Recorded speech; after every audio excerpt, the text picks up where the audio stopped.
Hey, I'm glad you're here. I wanted to tell you something about this episode. Right around the 19-minute mark, I was talking about something that was really a generalization based on my experience. And I want you to watch out for this. There was a pause, and Jai said, I would say yes and no. And it was a moment of grace where he really worked the four agreements. He didn't take what I said personally, but he was impeccable with his word and let me know that he had a perspective regarding what I had said also that was different than mine. As a result, the feeling that I had was humility. I was able to be humble and see him and see his perspective and allow the truth of his lived experience. And I didn't walk away with a feeling of shame. I wanted to point that out to you because when I say meet me in the middle, that's what I'm talking about. People meeting in the middle, able to express themselves in love. Thank you so much for joining us today. If you would like to contact me, you can reach out through my website, angelaabide.com, and Jai is on LinkedIn under Jai Turk.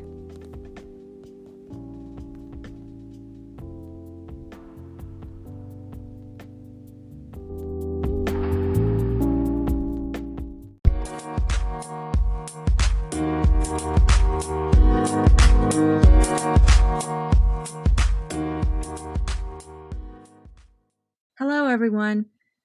Welcome to the Deepening Place. I'm here today with Jai. Hey everyone. So, Jai, how's everything going for you? I'm having a pretty good weekend. How about you? Yeah, it's going well. Going good. Are you excited about the Super Bowl? We're recording this on Super Bowl day. No, I'm not actually because I think it just kicked off and we were paying no attention to it. Hey, tell me this. Yeah. If the Saints had made it, would we be recording right now? No. Yeah. No. I feel the same way. Once Yes. they got put out, I was like, okay, well, whatever. Someone else's day. Yep. So maybe we'll join them for halftime. On the first episode, we got a lot of my history, Angela, and I was curious if today we could talk more about where did the name The Deepening Place comes from? That's kind of a weird story, but I love weird stories. I'll start way back and try to make this really short, but when I was in elementary school, I was introduced to Madeline L'Engle. She has a book series. The first one was A Wrinkle in Time. It was just recently made into a movie. I've read the book, haven't seen the movie. Oh, you did read the book? I've read the book, yep. Okay, so that was kind of like my introduction to the mystic, if you know what I mean. Like, it is almost like I feel like that book found me. Years and years and years go by, and I was around 25 years old, and I was going on a trip and checked out the second book in that series, A Wind in the Door. And so, if you're not familiar with the book, in A Wrinkle in Time, she takes you way out into space from the perspective of these children, a son and daughter, and they're doing time travel through space. They're going to rescue Meg's father. I've always looked at that as the macro. They're going way out, and life is so huge we can't comprehend it. Well, in the book A Wind in the Door, they do exactly the opposite, and they go way, way, way, way down to a micro level. And the book actually takes place in the mitochondria of a cell in the body of Charles Wallace. The mitochondria is like the powerhouse Powerhouse of the cell. Yeah, each cell. So each cell in our body has this. So if you can imagine, like in the mitochondria of the cell, there was like this whole universe thing going on. And so that's where the story took place. When I was like, it's been probably 25 years ago. And in that book, at the very end of the book, the reason why the boy, Charles Wallace, was so sick was because in the mitochondria of one of his cells, these creatures were refusing to deepen. They were refusing to go to the deepening place and deepen. And they were just running around screeching and partying. And they were being told by the ecthros that it was okay for them not to deepen. It was kind of like the idea of, when the snake came to Adam and Eve in the garden. Yeah. And was like, hey, you don't need all that stuff. So it was kind of like the temptation to move away from their nature. And that's what was happening in this mitochondria. I thought then that one day I was going to do something and it was going to be named the deepening place because I thought to myself, that's what people are doing. They're refusing to deepen, they're refusing to return to their nature. So all these years later, the thing, I didn't know what it was going to be, is a podcast. Awesome. Okay. And I feel like what we are encountering right now is like this book playing out. We have so much division and people choosing sides and really refusing to deepen. And when we're just operating out of our mind, we can't really see the other. And it's easy to X them out. And that's in the book what the darkness was encouraging was to X things out so that the glory of God could not shine through that individual person or thing. There were other creatures besides humans. So I guess my question would be then, who are we hoping to help with this message then? People that are running around screeching that the sky is falling, all the Chicken Littles. Okay. Okay. I'm not sure because they're really refusing to deepen in a way. They're focused on what's happening on the outside of them. And so I see two different types of people. You have the apathetic people who are just deciding to ignore it all and hope it goes away. And then there are the people who are so focused and concentrated on the darkness that they don't realize that the answer is for them to bring forth the light in their own life. Wow. That's a powerful message. So powerful. I feel like that just resonated with me a lot. You know, our country was founded on a document really that, well, it's one of the documents of the founding fathers that starts off, we the people. I think their idea was that the power should remain with the people. And since ancient times, we've always wanted to give that power away to someone else. And I've got another story for you if you're ready. Go for it. You might remember this one because I know you grew up in the church too. So in the Old Testament, the children of Israel, they were supposedly answering to God alone. You know, they followed him around with a cloud and the fire and all that stuff. And it took a lot of faith. And one day they said, you know, we want a leader, God. We don't want to follow you anymore. We want a king like all the other countries have. God said, I mean, why would you want a king when you have me? They're like, no, we want a king. And so God said, okay. And then Saul became the king of Israel. And they had so many problems because of that, but they were begging to give their power away. I mean, before they were answerable directly to God or source. Mm-hmm. And they asked to put a human in between that, which I think we keep doing that. I agree. And so the message for this podcast is, it sounds like you're saying, or part of the message sounds like you're saying, maybe that we don't need that, what we're searching for with that outward expression of kind of authority is that's really inside of us. Exactly. It's hard to grasp it, but if you really think about it, if each person in the country or the world would say, I think I'm going to take that message seriously.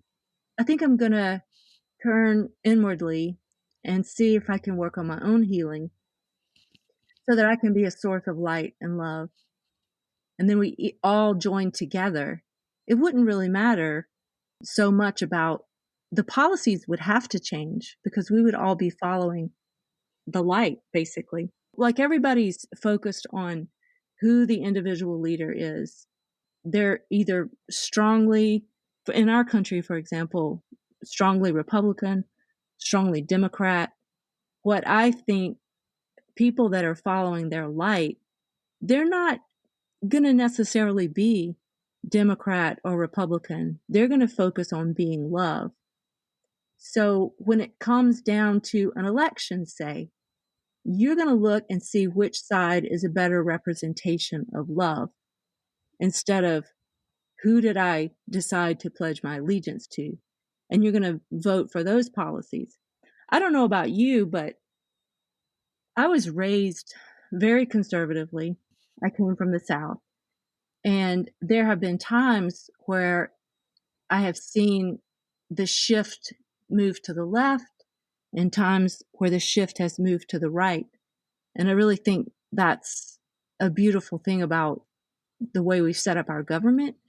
But right now, people are so upset about, we'll just name it, Donald Trump being in office, that we keep wanting to give away our power and want people to take over and make the government more in control, if that makes sense. No, it does make sense. I was raised. I wasn't raised Democrat. My parents told me that they voted Democrat, but it wasn't that serious. It Hmm. wasn't very serious at all. But I was, as I've gotten older and went through college, the Democrats, the people that voted Democrat around were very different in the sense that they were very like vote blue sort of thing. And I noticed more and more a lot of those friends or people that I know are willing to give up an uncomfortable amount of authority for me. And I think what I get out of this podcast or hope to put into it, that the world can get out of it, is that there's something. My bold claim is that there's something wrong with that. There's something wrong with being so disturbed by something external that you're giving up your ability to kind of control yourself in your reaction to it. And that goes back to Donald Trump. Like, you're so furious that you're saying we need a government shutdown and impeach the president, yeah, whatever the case, you know what I'm saying? That part doesn't really matter. But something else has to happen where something else has to happen and someone else has got to do it or we all got to do it together. But there's never any I statements in it. And so recently I've noticed that more and more, it's probably more from the Democratic side of things or not. Um, and I guess different from your experience, I never really saw the shift from right to left or Democrat to Republican really to mean anything. It's always been America's just it's a really young, giant, rich country that may be extraordinarily lost compared to some other countries because there's so much that we have good here. It seems to be very lost on very small petty stuff, very small petty stuff. So for me to shift between Democratic and Republican isn't even so much about who's what side we're on, conservative or liberal. It's still America. It's still supposed to be based on the foundations of freedom and choice and liberty. And that seems to have gotten really lost. And from the perspective of where I was growing up and seeing Democrat, to your point, I can see why the shift happens in people. I can see why it happens over generations and through the decades. But I personally am on a journey to under, I guess, deepen my understanding um, and see why we have that divide at all in the first place. And I guess that goes back to your point about this. We have some separation between us and the creator.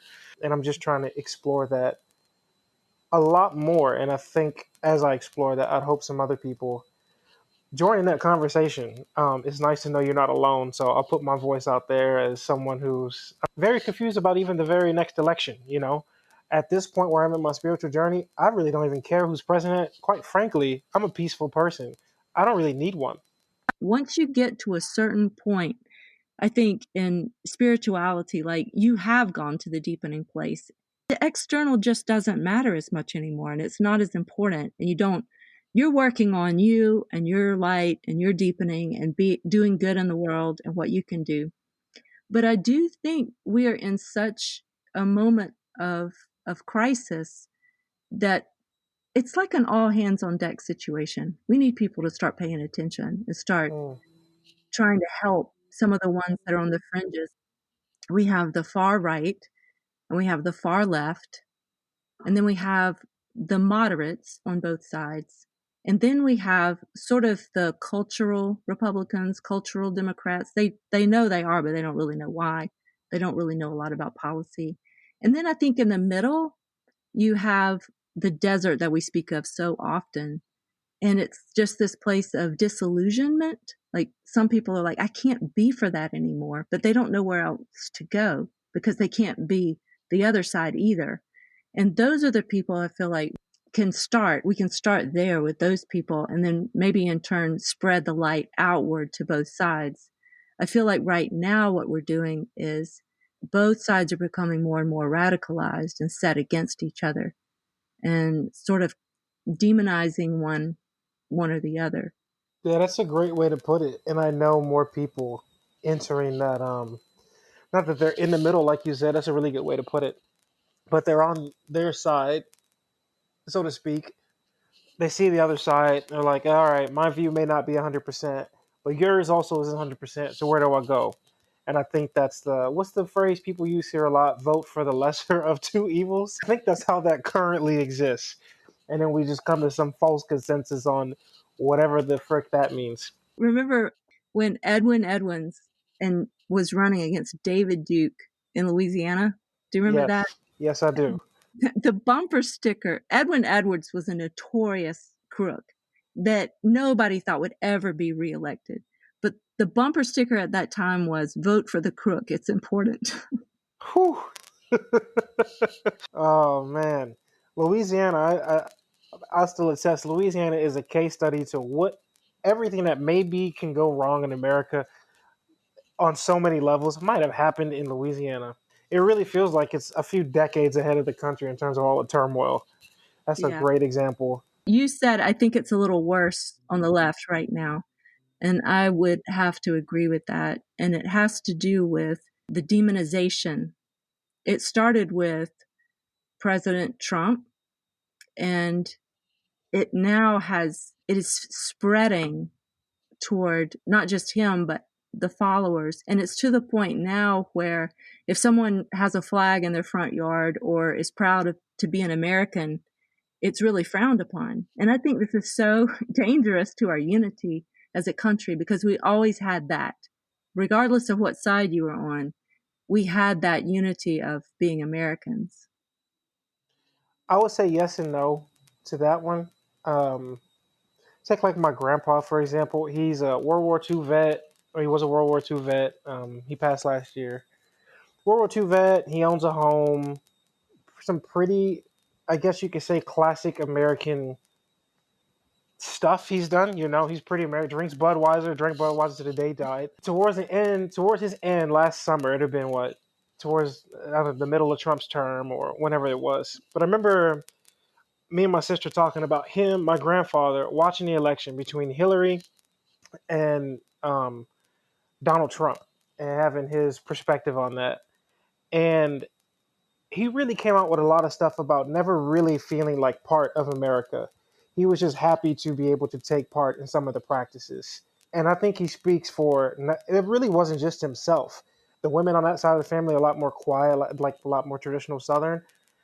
And that was actually that his sentiment resonated pretty much throughout the family. They're really cool, calm people for the most part. But I've learned that, especially in the black community where I'm from. A lot of people don't actually feel like part of this. They're just happy when they get to take part. And some of this turmoil, I think, is the realization that that has been the case for a lot of people, not just black people. I think you put a lot of women in that case, in that scenario. I think you put a lot of people that don't identify with several traditional images. From my perspective and experience, some of this turmoil is legitimate. And kind of going back to your point about the pendulum, people just aren't sure where to go with it. Kind of seal it off with my grandpa. He was the first person to openly say, one of the first people I know to openly say, I don't want to vote for president. I don't like either one, opposed to the lesser of two evils sort of thing. But I mean, this is a World War II vet. In my whole life, he's been very adamant about being what it means to be a man, me American, yada yada yada. And at this point, at the end of his life, he's like, I'm not sure that we really went down the right path. And I think there's more people coming up. More people seem to be becoming aware of a lot of wrong turns that may have gotten us here. But I think with this podcast, we can start talking about what it takes to start making some of the right turns. No, I hope so.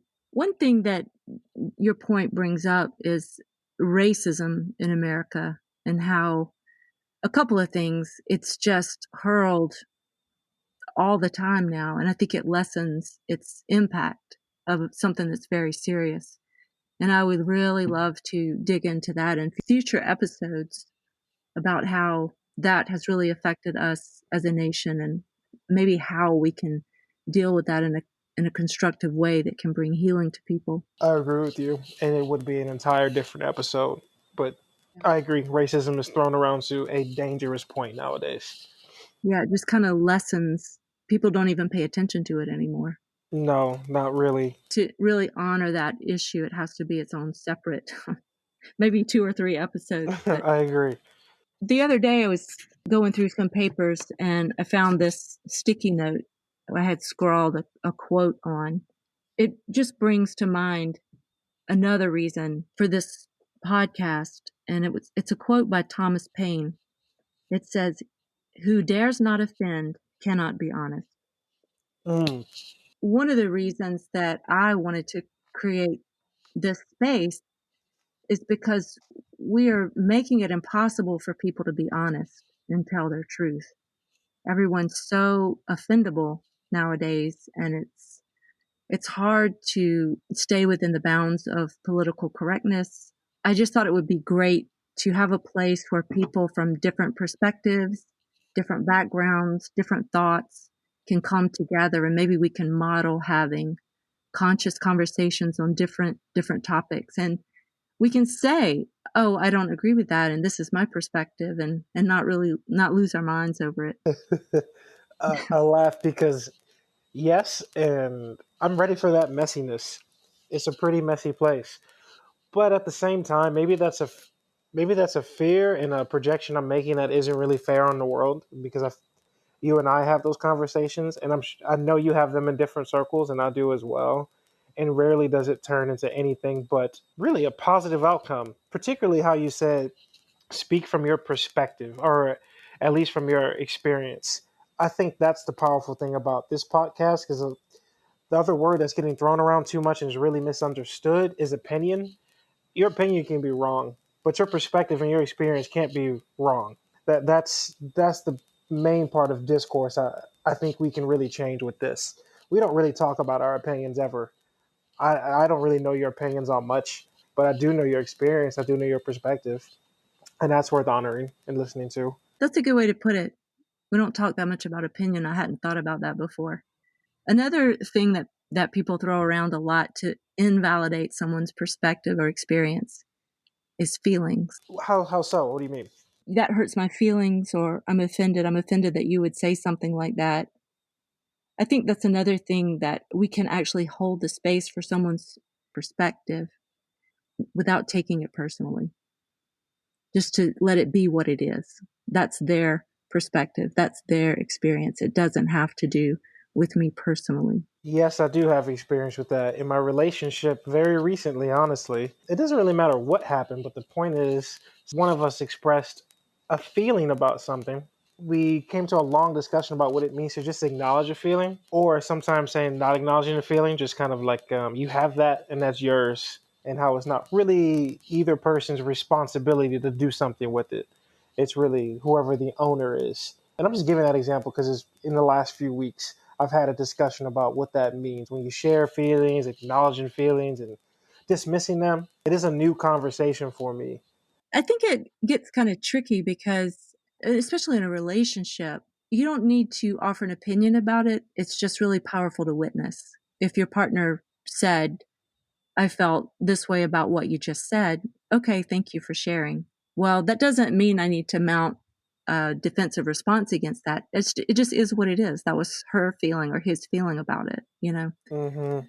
I think learning, that's part of, what I hope we can model here is, even Jai, if I said something and you said, "Angela, that really caused a reaction in me. I'm not really sure about it, but let me name it. And so that made me feel nervous, or that made me feel offended."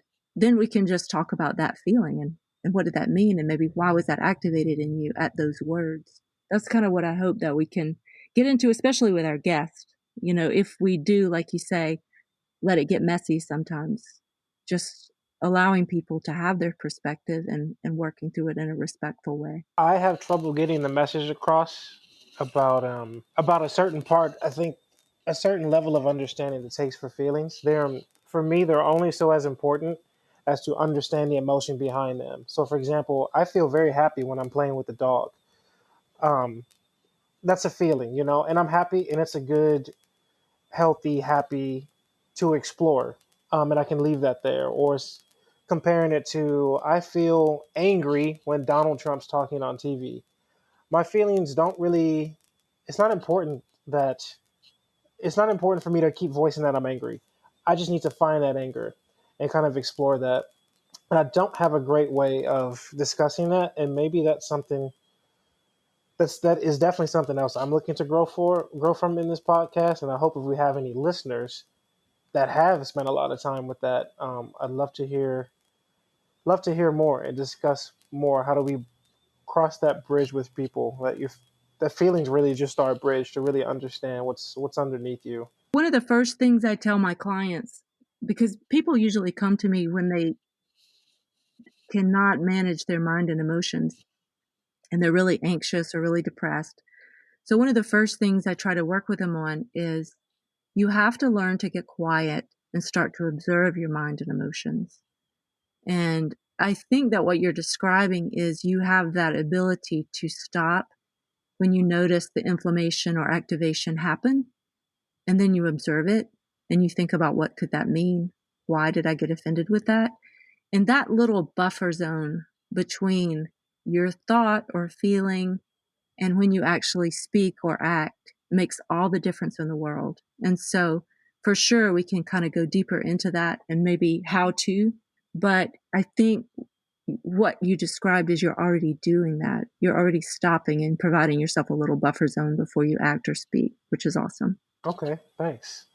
Well, and yes, that's a great way to describe something that I experienced, but I haven't been able to put into words. I definitely have a buffer, and maybe that's something I'm subconsciously sharing with my students and others.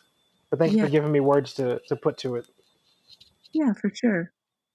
Well, thank you so much for joining, for being here today, and thanks everyone for listening. Happy to be here. Glad we're doing this. I'll talk to you next time. All right, talk to you next time.